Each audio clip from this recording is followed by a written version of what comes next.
Randall Carlson, our leading geologist, argues that the enigmatic planet Nibiru is real and approaching Earth after years of researching and speculation. Carlson's findings offer new insights into cataclysmic events of the past, exploring how this wandering planet could be connected to Earth tumultuous historical episodes. Carlson unravels this fascinating narrative and explores the possible repercussions of Nibiru's return, investigating how past events could influence the planet's future.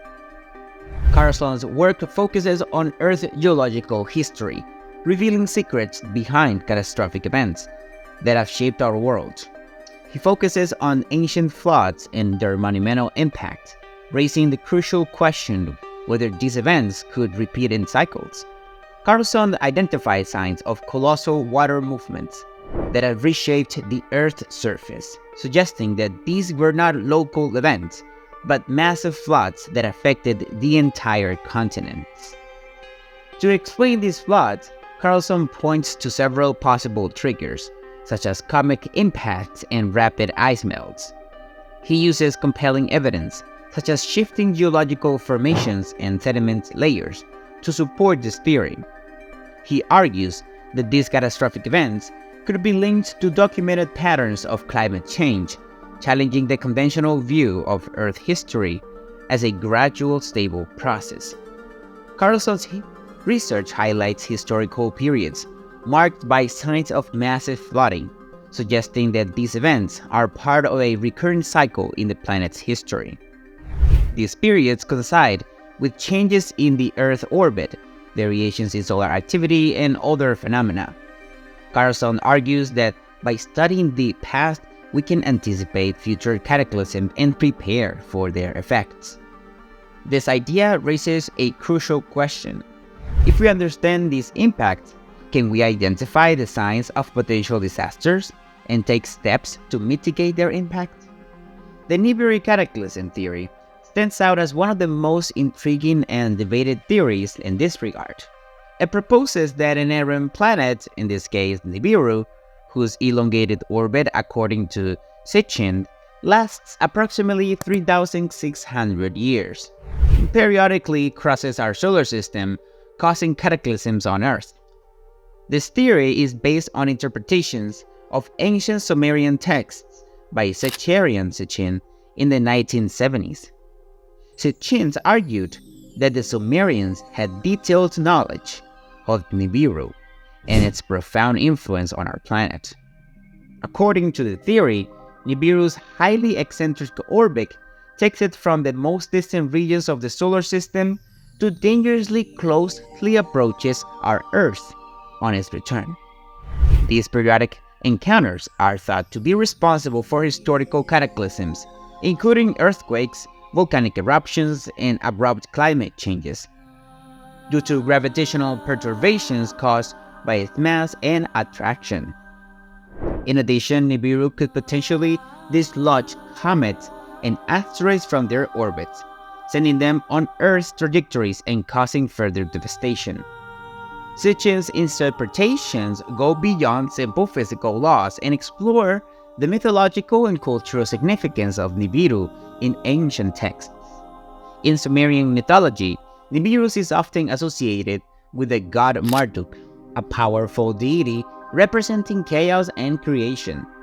Sitchin suggested that these myths surrounding Marduk and Nibiru were not just symbolic stories, but actual historical records of extraterrestrial encounters and cosmic events. One of the most controversial aspects of Sitchin's work is his claim that the ancient Sumerians were in contact with advanced race of beings from Nibiru known as the Anunnaki. According to Sitchin, these extraterrestrial visitors arrived on Earth approximately 450,000 years ago in search of resources such as gold. He proposed that the Anunnaki genetically modified early humans to serve them as their workforce, an idea that intertwines ancient mythology with modern pseudoscience. Despite the intriguing narrative, the Nibiru cataclysms theory has faced significant criticism from the scientific community. Mainstream astronomers and astrophysicists argued that there is no empirical evidence to support the existence of Nibiru. Extensive sky surveys and observations have not detected any wandering planets on a collision course with Earth. Furthermore, the gravitational effect of such a planet, unknown body in our solar system, would have been noticeable and measurable, yet none have been observed. What then are thoughts of the scientific community about the planet Nibiru and its potential danger to Earth? NASA and the mainstream scientific communities maintain a clear and consistent position. There is no concrete evidence to support the existence of such a planet within our solar system. This position is based on extensive astronomical observations and the research that has yet to reveal any planetary body in space that fits the descriptions of Nibiru. NASA's primary instrument for proving the sky is the Wide Field Infrared Survey Explorer, WISE, which has been scanning the cosmos in infrared light since its launch in 2009.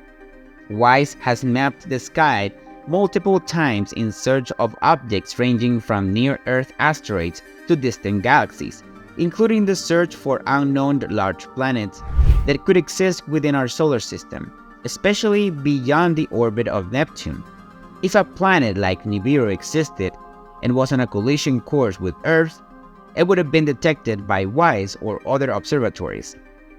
The concept of a planet with a highly elongated orbit that takes 3,600 years to complete one revolution around the Sun poses several significant scientific challenges. Such an orbit would be highly unstable for long periods, making it unlikely that a planet would maintain this path undisturbed by the gravitational influences of other planets. Conventional scientists argue that the dynamics of our solar system, governed by the laws of mechanics, do not support the feasibility of such an orbit. The methods and instruments used in modern astronomy further underscore the lack of evidence for Nibiru. Telescopes around the world, both ground-based and space-based, constantly monitor the heavens. These observatories employ a variety of wavelengths from visible to radio waves to capture a complete picture of our solar system and beyond. The meticulous data collected by these instruments have enabled astronomers to map the positions and motions of countless objects in space with high precision. In such an exhaustively monitored environment, the existence of an undiscovered planet of significant size is highly unlikely. Moreover, the scientific consensus is based on peer-reviewed research and empirical evidence. Theories are regularly tested and validated by experiments and observatories in observations. In contrast, the Nibiru theory is based primarily on interpretations of ancient texts and unverified claims. Satarian Sitchin, who popularized the Nibiru cataclysm theory, based this conclusion on his interpretations of Sumerian mythology and astronomical knowledge. Although Sitchin's work has attracted attention and followers, it has not withstood the scrutiny of the scientific method. Mainstream scholars and scientists criticize Sitchin's translations and interpretations as inaccurate and unsupported by archaeological evidence. The distinction between speculative theories and scientific consensus is crucial. Scientific theories are formulated about observable phenomena and must be falsifiable. For example, they can be disproved by evidence. Theories such as the Big Bang, evolution, and the general relativity have been extensively tested and consistently supported by empirical data. Let me know what you think in the comments box.